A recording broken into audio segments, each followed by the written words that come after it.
கர்த்தருக்கு சோத்திரம். இன்று கர்த்தர் நம்மோடு பேச விரும்புகிற வார்த்தை, எல்லாவற்றிலையும் சோத்திரம் செலுத்துங்கள். ஆமீன்.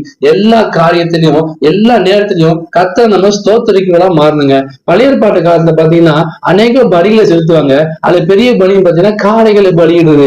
நம்ம வசனம் என்ன சொல்றதுன்னா, நம்ம ஒரு சோத்திரம் செலுத்தணும்னா அது ஒரு காளையை பலியிடுறதுக்கு சமம். சோத்திரங்கிறது ஒரு பலி, ஒரு நன்றி, கர்த்தரை துதிப்பது. கர்த்தாவே சோத்திரம் சொல்லும்போது கர்த்தர் நாம மையப்படும். நம்ம எல்லாவற்றையும் நன்றி செலுத்ததான் மாறணுங்க. கர்த்தருக்கு நன்றி செலுத்த ரொம்ப பிடிக்கும். நம்ம என்ன பண்றோம், சந்தோஷமா இருக்கும்போது கர்த்தர் ஆசிர்வதிக்கும் போது, நம்ம கூட எல்லாரும் இருக்கும்போது, எல்லா வசதி வாய்ப்பா இருக்கும்போது, சுக ஆரோக்கியம் இருக்கும்போது மட்டும் கர்த்தரை துதிக்கிறோம், கர்த்தர் சரி அமெரிக்கா நன்றி செலுத்துறோம். ஆனா ஒரு துக்கம், ஒரு துயரம், ஒரு பாடுகள், ஒரு உபத்திரம், ஒரு வியாதி, ஒரு கடன் வரும்போது நம்ம அப்படியே பின்வாங்கி போடுறோம், சோர்ந்து போயிடும். எல்லா நேரத்திலையும் வாழ்ந்திருக்கும் தெரியும், தாழ்ந்திருக்கும் தெரியும், வசனத்துக்கு பிரகாரமாக எல்லா காரியத்திலும் கர்த்தருக்கு சோத்திரம் செலுத்துங்க. வசனம் சொல்றதுன்னா எல்லாவற்றிலையும் சோத்திரம் செலுத்துங்கள், அப்படி செய்வதே கிறிஸ்து இயேசுக்குள் உங்களை குறித்து தேவனுடைய சித்தமா இருக்கிறது. கர்த்தர் நம்ம வாழ்க்கைய அவருடைய சித்தத்தை வாழ்க்கையை நிறைவேற்றணும்னா எல்லாவற்றுக்கும் சோத்திரம் செலுத்துங்க. அது மட்டும் இல்லாம ஜெபம் எப்படி இருக்குன்னா, நீங்க ஒன்றையும் குறித்து கவலைப்படாமல் எல்லாவற்றையும் குறித்து உங்க விண்ணப்பங்களையும் உங்களுக்கு வேண்டுதலையும் ஸ்தோத்திரத்தோடு ஜெபத்தினாலும் வேண்டுதலும் தேவனுக்கு தெரியப்படுத்துங்கள்.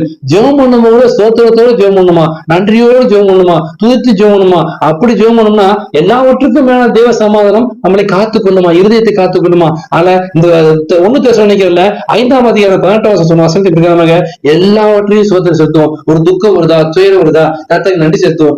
உபத்திரப்பட்ட நல்லது, உன் பிரமாணங்களை கற்றுக்கொண்டு சொல்லி கர்த்தர் காரணம் எல்லாம் செய்ய மாட்டாருங்க. ஒரு உபத்திரம் வந்தாலும் பிரச்சனை வந்தாலும் அதை நாங்க நன்றி செலுத்துறோமா, கர்த்தர் நான் வந்து துதிக்கிறோமா, அவர் ஆராதிக்கிறோமா, பின்வாங்கி போறோமா கர்த்தர் பாக்குறாரு. நம்ம பின்வாங்கி போறாம எல்லாவற்றுக்கும் கர்த்தர் கொடுத்தாரு, கர்த்தர் ஆசிரியப்பாரு, என்னை கைவிட மாட்டாரு, என்னை அழைத்தவர் உண்மையுடன் சொல்லி எல்லாவற்றுக்கும் நன்றி செலுத்தி சோத்திரம் பண்ணி அவர் துதித்து கொண்டே இருங்க. கர்த்தர் நிச்சயமா அவருடைய சித்தத்தை உங்க வாழ்க்கையை நிறைவேற்றி உங்களை ஆசிரியக்க விட மாட்டாங்க. இந்த வசனத்தை பிரகாரமாக எல்லா இது வரைக்கும் செல்லாம பரவாயில்ல, எல்லா காரியத்திலும் ஒவ்வொரு தேவையும் சொல்லி சோத்திரம் சோத்திரம் சோத்திரம் சோத்திரம் சொல்லிக்கிட்டே இருங்க. கர்த்தர் நிச்சயமா உங்களை ஆசீர்வதித்து அவருடைய சித்தத்தை உங்க வாழ்க்கையை நிறைவேற்றுவாரு.